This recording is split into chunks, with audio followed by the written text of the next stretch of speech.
I mean, I think just played a great team. James Madison, coaching staff, and all that. I think they excellent team, and just made it a little bit difficult. The rebounding, I think they out rebounded us by double. So, and the second chance points were like 17 points. So it was kind of difficult for us to kind of get through that. And we always talk about that. But one thing that I'm proud of, I think we only had 5 turnovers. So that means we're taking care of the ball and we're getting better toward the end of the season. So, to me, it's a loss. It's like I told the team, I learned a lot from them. There's nobody in the league that plays as hard as us and as tough as us and never quits and all that. And that's fun to coach. It really is. So I was proud of that fact. And because of these 2 young ladies lead us, we struggled a little bit at the beginning of the season to be a player-led team, not at the end of the season.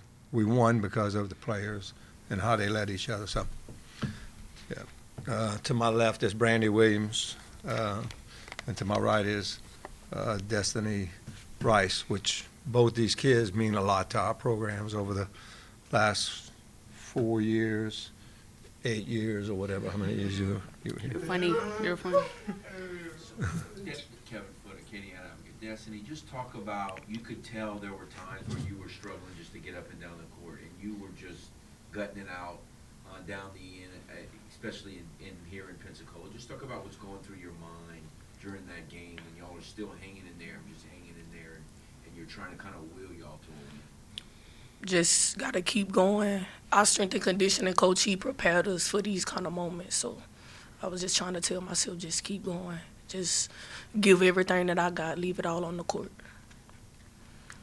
Brandy, you at the end became one of the better defenders that you had. Just talk about the defense and the effort you gave for it, not just this game, but the last 2 as well.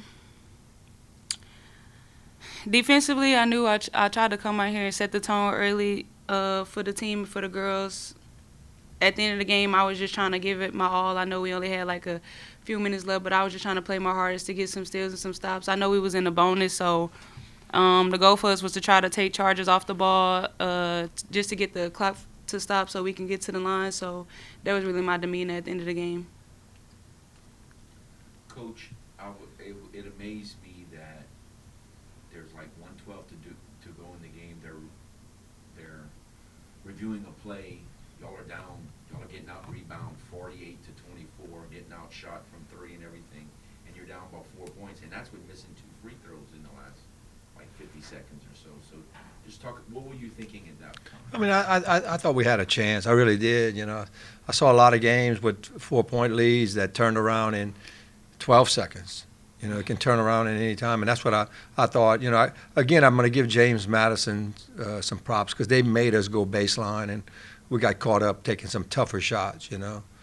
We made some and we missed some, but I thought they did a good job of making us, forcing us into the baseline and into the help. So, I mean, I honestly thought, at that time, I thought we were going to win the game. I thought, hey, even though we're getting out-rebounded by double, I thought we still had a chance.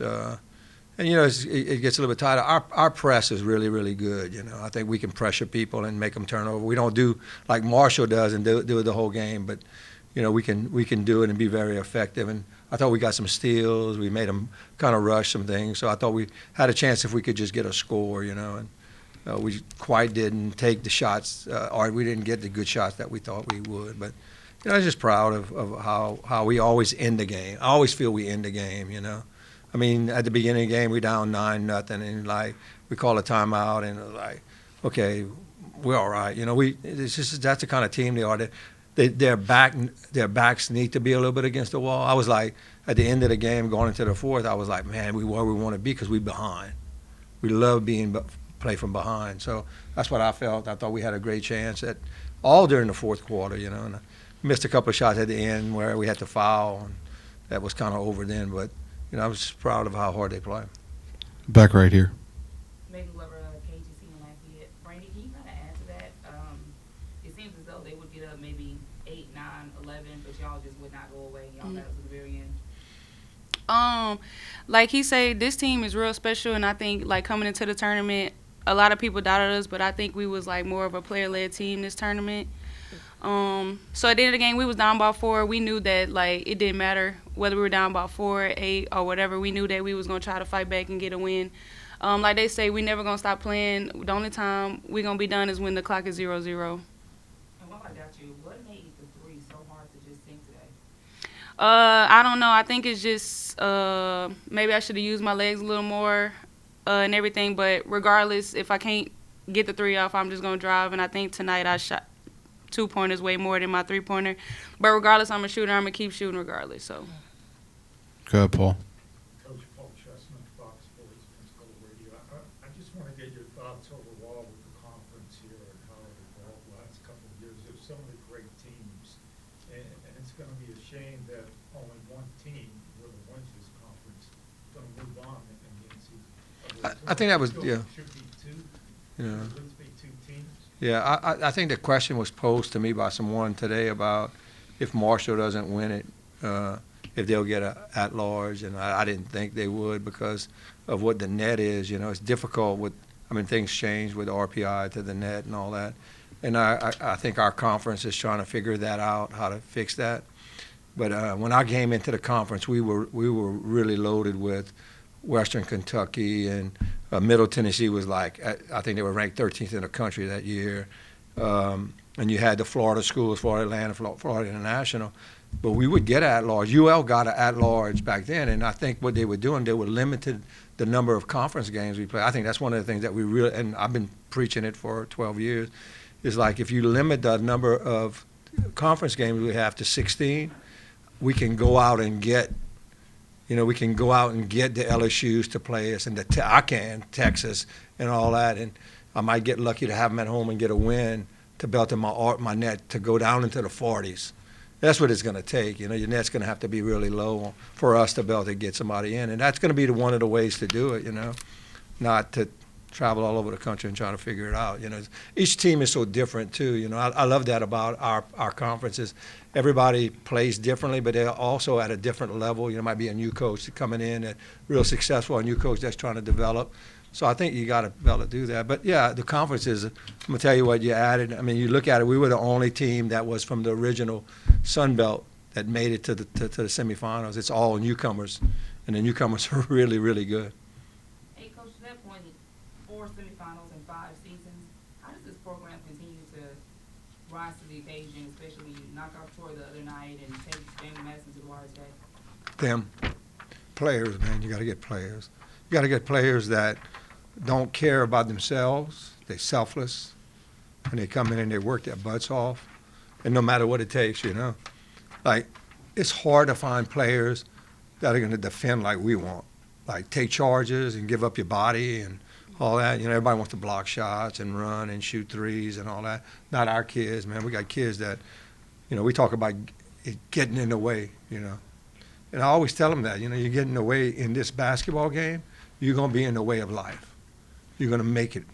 You're going to find your way. And I think that's the biggest thing that I get. She's not done. I think I'm going to hire her as soon as we get on the bus to coach. I was very impressed at the end of the game when we were trying to figure it out, and she's grabbing them and telling them exactly how this play is going to be run.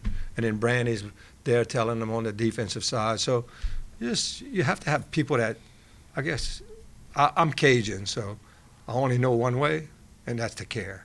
And to me, that's the biggest thing about these kids. They really care. And to both the players to kind of follow that, what does it mean for you personally to, play for Coach Broadhead? You want me to go? Oh, you don't matter. I'll go first.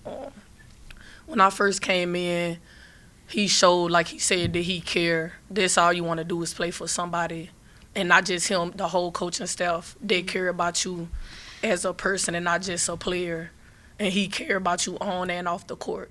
And he showed how much confidence that he have in you. And he showed me how much confidence he had in me ever since I've been here. Even when I doubted myself. He always was in my ear. So that's kind of... Basically the same thing she said. I think they have a lot of confidence in us on and off the court. Not a lot of coaches care about, they only care about what the player can do on the court, but I feel like him and all the other coaches, they care about not just what we can do on the court, but also off the court and also our families. Mm-hmm.